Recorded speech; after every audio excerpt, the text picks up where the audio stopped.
Hi guys, and welcome back to the channel. For those of you who don't know me, my name is Dominic James Murray. I'm CEO, founder and independent financial advisor here at Cameron James. So today we're going to be talking about a topic which gets a lot of press and a lot of media. So final salary pension transfer scams. So the idea of today's call is to help you avoid any potential scams and to effectively take good advice and not let anyone take advantage of you with your final salary. So the first point to note is that I've been working in the industry for over 10 years now. I've completed hundreds, if not thousands of pension transfers, and I've actually never seen a pension transfer scam in my entire career. My definition of a pension transfer scam would effectively be someone completing a pension transfer and then the money just completely disappearing. It was meant to go somewhere, it never arrived, they've got zero. Someone has quite literally scammed them, a con artist has made something up and the money has completely disappeared. That's really my definition of a scam.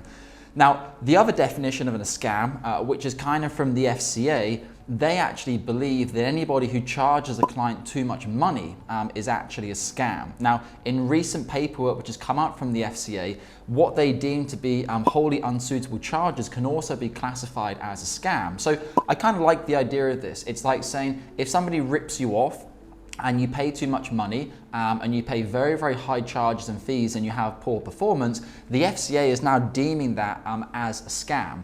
This is pretty helpful because it can help protect people from high charges, but it can also make things quite complicated because in my opinion, that's not a scam, that's just bad advice. And bad advice is a #1 thing that you can protect yourself from by doing your due diligence at the start of an advice process. So, as I say to all of my clients, you have to do thorough due diligence. If you just knock on the door, the first financial advisor, they send you paperwork, you sign it and you transfer your scheme, you might be good. You might have picked a great guy and he's a nice, trustworthy person, or female, sorry, I shouldn't be sexist, female as well, who can get the work done for you. But the problem is that there's many advisory firms out there who obviously that isn't what they're doing. They're trying to make commissions, they're trying to make extra money because they're not transparent in their charging schedule. So I would say to you, the #1 thing to ask your advisory firm or ask your advisor, be annoying.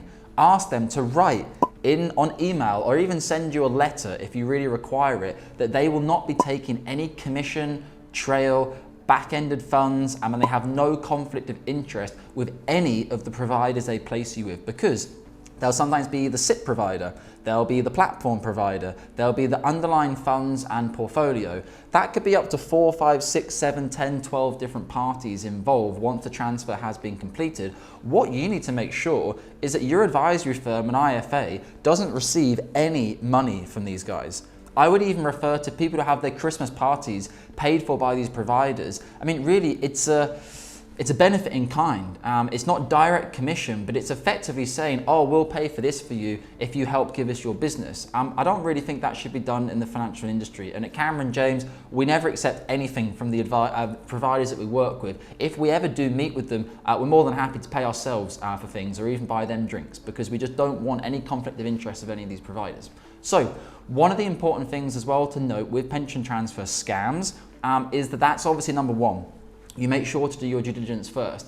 What technically happens when somebody has a scam, as defined by the FCA, is the financial advisor, who is normally in a more advanced and knowledgeable position than the client, advises them to invest in a certain range of underlying assets. Spain was a massive one for this. There's a lady called Angie Brooks who effectively got hold of all these types of clients and took their complaints to the trustees. Now, what would happen is the financial advisor would say, okay, I could invest the client in Vanguard, iShares, Bailey Gifford, all these amazing funds, and they have great performance, low cost, but they don't pay any commission, zero.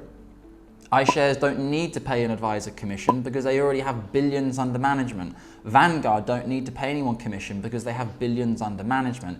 But what you do have is a range of underlying terrible funds with no assets under management who are trying to get their foot in the door. They typically have high annual charges of maybe 2, 2.5, I've even seen 3.5% TER of the underlying fund. If you put that into context, Say you have the financial advice fee from your advisor, 1%. You have the underlying platform charge, maybe 30 basis points, that's 1.3%. You maybe have a SIP charge of £200 per annum. If you then add 3% for the underlying fund, it means your total expense ratio is around 5% on the portfolio. So you need to make 5% just to stand still before you even have any growth. If you factor in inflation running at 2%, or currently much higher in the UK, you need to earn 7, 8, 9, 10% just to stand pace with where your portfolio should be, which obviously is ridiculous. So what happens is these fund managers will offer less scrupulous financial advisors commission to invest in their underlying funds. Typically, the commissions will be an upfront charge of maybe 4 or 5% commission, and the client is then locked in for an ongoing period of maybe 4 to 5 years with high fees and charges. So that's the number one thing to look out for in terms of pension scams, is doing your due diligence, checking the advisory firm you're working with is good, but also checking the underlying funds and all providers, and obviously there's no conflict of interest between any of them. So those would be my top tips. I'd like to hear your comments below of anyone who's been through a scam or thinks they might have been through a scam. We do get a lot of inquiries on a monthly basis of people sending us their portfolios, and sometimes it doesn't look good. They may have lost 20, 30, 40, 50% of their underlying portfolios. A lot of this again is connected to structured products, which are another form of underlying asset, which in my opinion are more along the lines of institutional investors. Most retail clients are not able to understand the impact of a structured note and what would happen if the situation went bad or the markets went down. You can lose a lot of the capital value. So that's kind of my top tips, and I would always say with any financial advisory firm you work for, check them out. Read everything you can about them online. Who owns the company? What was their education? What is their qualifications? Go and look at their Google reviews. Ask for testimonials. Ask them, do you have a client in the same city, country, same age range, even maybe the same pension scheme? At Cameron James, we've transferred nearly every single UK DB pension scheme out there. So you can ask us, could I talk to someone who's already done one of these pension transfers with you?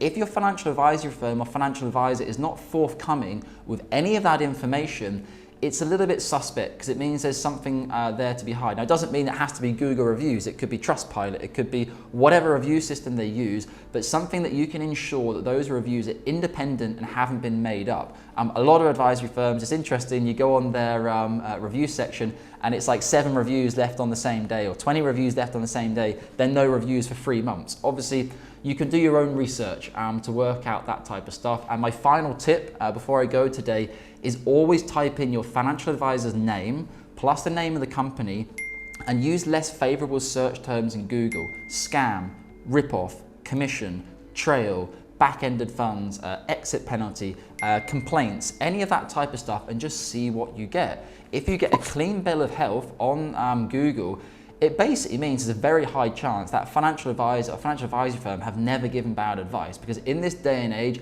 bad advice comes back up to the top of the pile with the internet that we have. Whilst if it's the other situation and you start finding forums, discussion pages, I always just say you can't be 100% sure. Of course, maybe the bad review is made up, as a lot of these advisory firms claim, but who does things like that? Just going out of their way to do these types of things. So I would normally say there's no smoke without fire, as your grandma may have said. Okay guys, I hope that's been valuable. I look forward to your comments below. Stay safe out there, and obviously if you want to book yourself in with us for a free analysis of your DB pension transfer scheme or your DC scheme or any SIP, QROP, any other UK pension asset you have, you can get yourself booked in. We'll give you a free review and then we can go from there. Thanks guys, and I look forward to speaking with you soon.